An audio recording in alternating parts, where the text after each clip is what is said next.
Hello, it's me, Neptune, the happy gypsy, reporting to you from Mudgery Bar. So I'd like to just offer my thoughts for the day, which are, of course, it's all, COVID-19, coronavirus concerned, everything for every one of us. It's changing the world, and I don't need to say it, even though I just did. But yeah, it's changing the world so that, it's something that we all know about. It's absolutely massive what's going on. So, amongst all the many, thoughts that have been going out there, and I've written about some ideas and so on, and many people have put forward incredible thoughts. The one I want to talk about today is recognizing, we're a part of, I've already said this in a post that I wrote, that, we're a part of a series of communities, that sort of interact, like how a Venn diagram overlaps and interacts, but it's like there's all these bubbles. And what's happening now with the outbreak of coronavirus is, we now have our communities it's becoming far more pronounced, because we really need to have decisions made, and we need to be making the same decisions so that each country and also the world as a whole can move through this with as much sense, and in order to maintain the well-being of all people, be that their health, financial situation, mental health, anything and everything, education. It's a massive thing that's going on here. So a lot is coming down to, a lot is being laid on to the various leaders. Now, of course, in each country we have a prime minister or a president or something like that, which is, the overall leader, but it's, and we do need that overseeing that figurehead. But what's becoming really clear now is that there's actually multiple leaders, who are coming from within the medical community, within government departments, from, even for the private sectors and so on. So you're actually ending up with this incredible cross-section of leadership that's all having to interact, and that's all having a huge impact on how this all plays out, how well the community is served.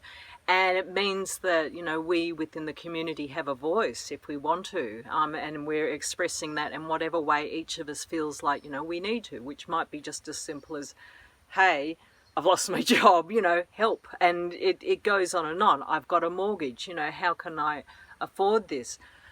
I have an elderly grandmother, what can I do to ensure that her health is okay? There's so many questions that need to be asked, and we need to ask them, and we need to work together so that each one of us in one way or another we can support, and also our leaders can make the right decisions.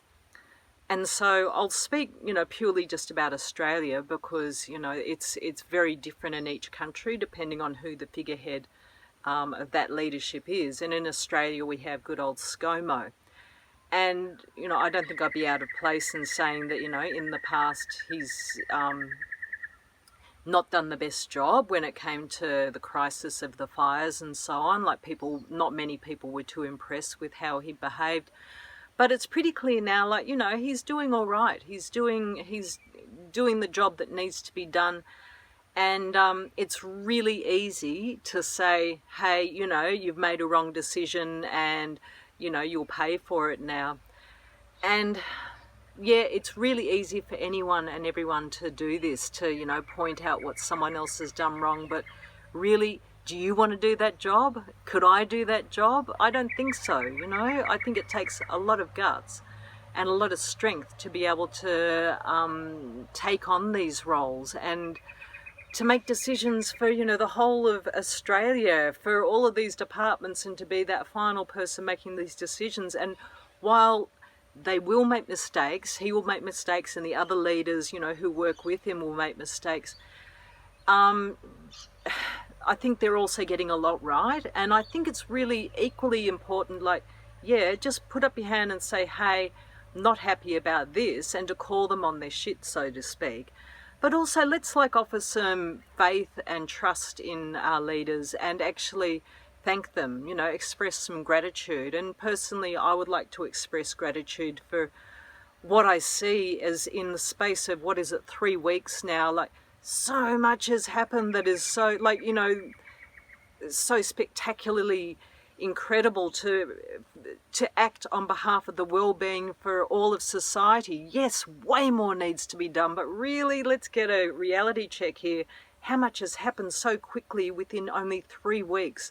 It's phenomenal, And I say thank you and deepest gratitude for not just good old ScoMo, but to all of the premiers and then all of the department leaders, the medical leaders and so on, the global ones, United Nations and WHO, and it just goes on for the work that's been done. And I really believe we all need to give our thanks, not just to the ground level ones, who we really appreciate, like the medical staff and so on.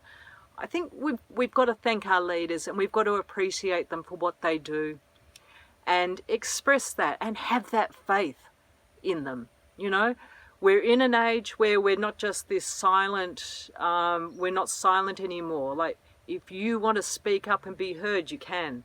You can contact reporters very easily on Twitter and things like that if you want to do that sort of thing, and you can have things investigated. So you're not powerless, and I think rather than poo-poo and put people down, let's just stand up and say thanks. I really appreciate it. So I, for one, who is just so far, whatever direction it is, I think it's left, that you can get off the field, I'm sort of just expressing my gratitude to the government for the job that it's doing for the Australian people. And yes, with great thanks, thank you.